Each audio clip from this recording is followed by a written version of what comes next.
Xin chào các bạn, có một khán giả có ý tôi nói về một chủ đề cho rằng nói về Pháp gia được không? Tại sao Bách gia chưa đỡ là thua Nho giáo, trong khi thực tế dùng chí quốc đỡ cổ chí kim thì Pháp gia mới hiệu quả nhất?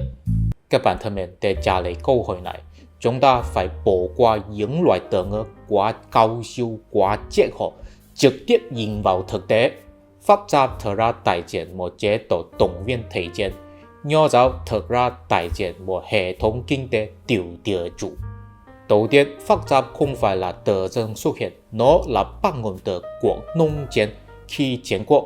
Nông chiến là nhà nước bắt buộc người dân chỉ có thể làm nhẹ nông, giảm bớt dân số làm thương mại hay thủ công, đến mức càng ít càng tốt. Vì thế rất tiện cho chính phủ đánh thuế và chiêu tập lính nghĩa vụ. Tại vì người nông dân bắt buộc phải ở lại một miền đất, rất khó tránh khỏi mệnh lệnh nhà nước. Và sau khi nhà nước đánh bại một nhà nước khác, chính phủ từ một miền đất mới thì sẽ phân phối cho người dân, tạo nên một nhóm người tiểu nông mới, tạo nên một nguồn thu nhập mới để ủng hộ chiến tranh tiếp theo. Nông nghiệp phục vụ chiến tranh chính phủ vùng đất mới, vậy được gọi là nông chiến. Các bạn thân mến, thật ra khi chiến quốc nhà nước nào đều có áp dụng cuộc nông chiến, chỉ là nước tỉnh có thể áp dụng nó một cách triệt để nhất. Tại vì xin coi bản đồ. Lãnh thổ nước tỉnh là cách xa với Trung Nguyên và tiếp cận với khu vực Tây Nhung. Và khu vực này đa phần là đất hoang sơ, cho nên có thể khai thác và phân phối cho người dân. Và thiết lập một cơ quan này trực tiếp thống trị, tức là trực tiếp đánh thuế và chiêu tập lính nghĩa vụ. Cùng thổ địa của các nước khác đều là có quý tộc sở hữu, cho nên không thể trực tiếp đánh thuế. Cho nên cuối cùng, nước tỉnh có thể tạo nên một bộ máy nhà nước hiệu quả nhất. Có lẽ các bạn sẽ thắc mắc rằng, thế cuộc nông chiến có gì liên quan với Pháp? Thật ra Pháp của Pháp gia không giống với khái niệm pháp luật ngày hôm nay. Pháp luật ngày hôm nay phải trải qua sự đồng ý của người dân, thì Pháp của Pháp gia thì không cần. Tương tự với mệnh lệnh hành chính ngày hôm nay, tức là chính phủ có thể tự quyết định, mặc dù người dân thậm chí nhà vua không thích, nhưng miễn là có hiệu quả thì cũng được coi là một pháp luật tốt đẹp. Thế làm sao được coi là có hiệu quả theo ý tưởng của Pháp gia? Có thể lấy được tài nguyên của người dân càng nhiều càng tốt, và có thể bắt buộc các tướng quân và quan lại hoàn toàn phục vụ cho lợi ích nhà nước.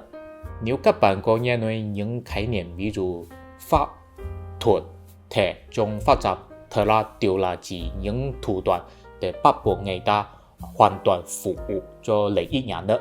Và theo ý tưởng của Pháp gia, lợi ích nhà nước chủ yếu là có thể chiến thắng nước khác, cho nên nhà nước làm cái gì đều là phục vụ cho mục đích chiến tranh.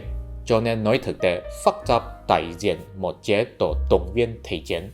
Quay trở về vấn đề, tại sao Nho giáo thay thế Pháp gia? Thật ra, Nho giáo mà sau khi Triều Tần không phải là 100% tuân theo tư tưởng Khổng Tử. Nho giáo trong ý tưởng của Khổng Tử thật ra là chủ trương một chế độ封kiến, nhưng chế độ封kiến đã bị biến mất sau khi Triều Tần. Cho nên Nho giáo mà sau khi Triều Tần thật ra đã có một chút thay đổi để thích hợp tình hình mới. Trong chế độ封kiến, kết cấu điển hình của một xã hội là nông dân là nhiều nhất và thấp nhất, sau đó có quý tộc thống trị nông dân, ở trên nhất có nhà vua. Sau khi có sự cải tạo của Pháp gia, quan lại thay thế quý tộc, nhà vua có thể trực tiếp đánh thuế nông dân. Tài nguyên của xã hội đa phần đi vào nhà nước.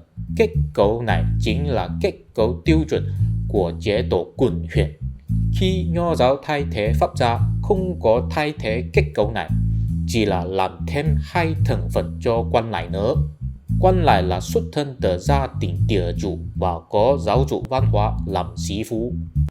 Các bạn thân mến, trong ý tưởng Pháp gia, trách nhiệm của quan lại là nghe theo nhà vua và động viên xã hội để phục vụ nhà nước. Sau khi Nho giáo thay thế Pháp gia, tại vì quan lại là xuất thân từ gia đình địa chủ, cho nên họ có xu hướng thiên về ngăn cản nhà vua rút lấy tài nguyên từ nông thôn thái quá. Tại vì họ là địa chủ, nông thôn nghèo thì ý là họ cũng sẽ nghèo. Và vì quan lại có giáo dục sĩ phú, cho nên họ có cảm giác đạo đức yêu mến người dân. Từ trên sự thay đổi này, chúng ta đã có thể nhận xét tại sao nho giáo thay thế pháp gia. Tại vì pháp gia là một chế độ động viên thể chiến. Chế độ kiểu này được ủng hộ là vì nhà nước luôn phải đi chiến tranh với nước khác. Nếu không phải là vì chiến tranh thì ai có thể chịu được nhà nước rút lấy toàn bộ tài nguyên của xã hội.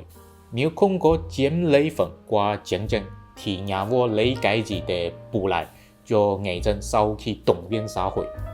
Cho nên sau khi nước tần thống nhất thiên hạ, không có lý do đi chiến tranh nữa, nhưng vẫn duy trì chế độ pháp gia. Kết quả là toàn xã hội không chịu được nữa, khởi nghĩa làm nhà Tần sụp đổ. Nho giáo thay thế pháp gia nói thực tế là tạo nên một hệ thống kinh tế điều địa chủ ổn định để ngăn cản bộ máy nhà nước rút lấy tài nguyên của xã hội thái quá. Đạo lý này chính là trên lưng ngựa có thể lấy được thiên hạ nhưng không thể giữ được thiên hạ. Tôi thấy câu này cũng không phải tuyệt đối. Vấn đề là nếu nông thôn bị đánh thuế thái quá thì sẽ làm nhà nước sụp đổ. Nhưng thay vào đó, nhà vua có thể khuyến khích thương mại để kiếm tiền, không bắt buộc phải dựa vào kinh tế nông nghiệp, có thể cưỡi ngựa vận chuyển hàng hóa làm thương mại. Trên lưng ngựa cũng có thể giữ được thiên hạ mà.